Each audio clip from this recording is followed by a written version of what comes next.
Okay, let's continue. So let's consider another example. In our society, when we feel that one guy may be guilty, we actually adapt the presumption of innocence.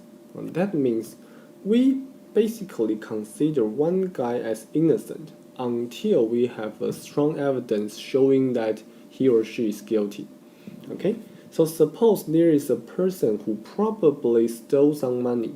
If we are going to test this situation, we're going to again have our null hypothesis and alternative hypothesis. And here, the null hypothesis is that the person is innocent, and the alternative hypothesis is that the person is guilty. Okay? So what does that mean? Originally, before we have any observation, before we have any evidence, we must assume that the person is innocent. And we're going to make some conclusion or put him into jail only if we have a strong evidence. Okay? So it's always true that this guy may be actually guilty, but we cannot find evidence. That's possible. Okay? So when we claim this person is innocent, it is possible for us to make a mistake because he or she may actually be guilty. Okay? But still, we choose to be somewhat conservative.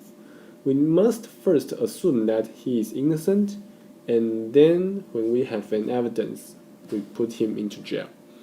Okay? So let me formalize the introduction here. There are two possible errors that may happen.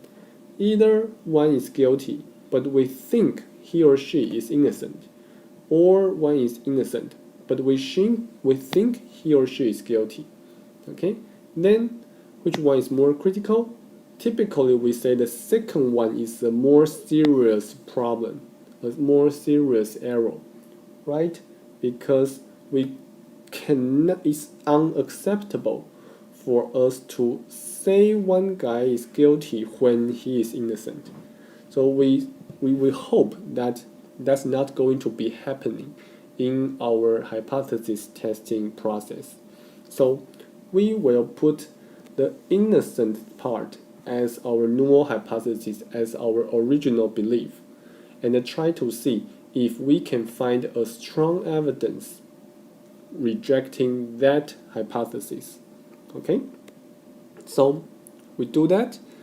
We will say one guy is guilty only if there is a strong evidence. As long as we do not have a strong evidence, we will still claim that he or she is innocent. Okay? That's the idea. Okay, in the last example, let's consider the following hypothesis. So I want to ask whether a candidate is preferred by more than 50% voters. Okay, that's my question. So now we need a default position, right? We need to have our basic belief before we do any data collection.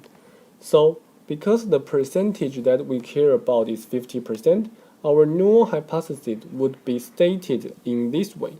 We would say, okay, we assume that P is 50%. P is the population proportion of voters preferring the candidate. Okay? We will assume that P is exactly 50% before we do any hypothesis testing. But then we have a question. How do we write down our alternative hypothesis? Should it be P greater than 50% or should it be P less than 50%?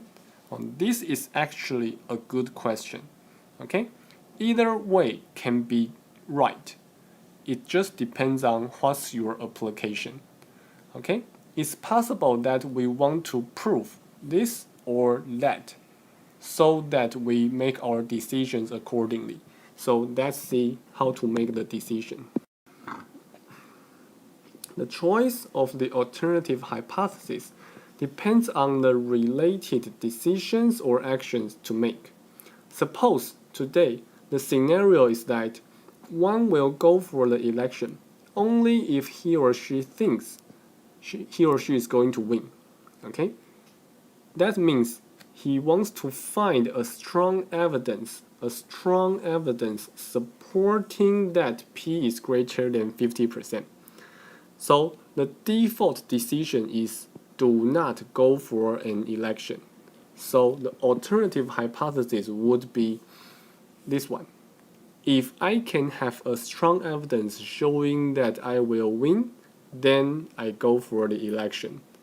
As long as I do not have a strong evidence showing that I will win, I will stay in my home. Okay? In that case, if you want to prove this, if you want to find an evidence for this, you're going to state the alternative hypothesis in this way. On the other hand, suppose the default position is that I just want to participate in the election. If there is no one stopping me, I will go for the election. And then you have a possibility to stop me as long as you can tell me that the winning rate is very small. As long as you can find a strong evidence showing me that P is less than 50%, then I will stop. Okay? In that case, your task would become proving that P is small, finding strong evidence showing that P is small. Okay? Then the null alternative hypothesis would be the other way. So again, let me confirm that both can be fine as long as it is something you want to prove, something you want to find a strong evidence to support that. Okay? And it's an alternative thing, it's an opposite thing to your null hypothesis. So, very quickly, some remarks. For setting up a statistical hypothesis, our default position is put in the null hypothesis. The thing that we want to prove, or the thing that needs a strong evidence, will be put in the alternative hypothesis. Okay? So either we can prove it, and then we do something, or we cannot prove it. Then we basically make no conclusion. We will stay with our default belief. When we want to write down the mathematical statements, the equal sign will always be put in the null hypothesis. Okay? So that means I originally believe something is true. Something is true. Mu is 1, P is 1/2. I originally believe something is true. And ask, is there a strong evidence showing that that's not true, or that's not true in a specific direction? So the null hypothesis is always an equality. The alternative hypothesis is always an unequal sign or strict inequalities. Okay? The direction of the alternative hypothesis when it's an inequality depends on the business context, just like example 3 we just mentioned. So, given that we have two kinds of alternative hypotheses, if that hypothesis contains an unequal sign, we say the test is a two-tailed test, because we would be trying to see whether our observed outcome is at the left tail or the right tail. Either way, we have an extreme observation, and either way we can prove, we can show that quite likely the null hypothesis is wrong. If on the other hand, we are talking about a strict inequality in the alternative hypothesis, we say the test is a one-tailed test. Okay? We need to have either a left tail or right tail observation so that we can conclude that HA is right. So now, suppose we want to test the value of the population mean. In a two-tailed test, we are testing whether the population mean is significantly deviate from a hypothesized value. We do not know, or we do not care whether it is larger than or smaller than. But if we are talking about a one-tailed test, we would be testing whether the population mean is significantly deviating from a hypothesized value in a specific direction. So if we have some original belief about the direction, we use a two-tailed test. One-tailed test. Otherwise, we use a two-tailed test. Okay, now we're going to see some examples today and in the next week. But at least, please memorize. When it's an unequal sign, we call it a two-tailed test. When it's a strict inequality, we call it a one-tailed test. Thank you.